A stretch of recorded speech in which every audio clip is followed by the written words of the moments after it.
Hello dear student, last આપણે અંતર્ગોળ અરીસાની કિરણ આકૃતિને યાદ રાખવાની ટ્રીક જોઈ હતી. આજે આપણે લેન્સની કિરણ આકૃતિ યાદ રાખવા માટેની ટ્રીક જોઈએ. તો આપણે શું લખ્યું?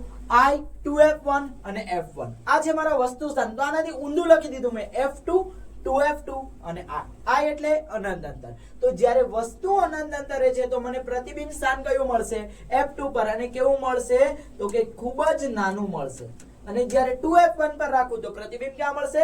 2f2 પર. અને કેવું મળશે? તો કે વસ્તુ જેટલું જ પ્રતિબિંબ તમને મળશે.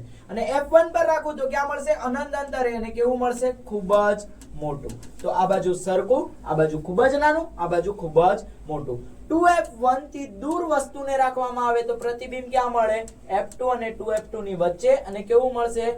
વસ્તુ કરતા કેવું મળે? નાનું મળે. આ બાજુ આવશો એમ પ્રતિબિંબ નાનું થતું જશે અને આ બાજુ જશો એમ મોટું થતું જશે. તો 2f1 અને f1 ની વચ્ચે રાખીએ તો પ્રતિબિંબ ક્યાં મળશે? f2 થી દૂર મળશે. અને કેવું મળશે? તો કે વસ્તુ કરતા મોટું મળશે. તો આવી રીતે તમે કોઈ પણ બહિર્ગોળ અરીસાની કિરણ આકૃતિ જે છે આના પરથી તમે ઈઝીલી યાદ રાખી શકો અને MCQ પણ તમે આરામથી સોલ્વ કરી શકો છો. Thank you.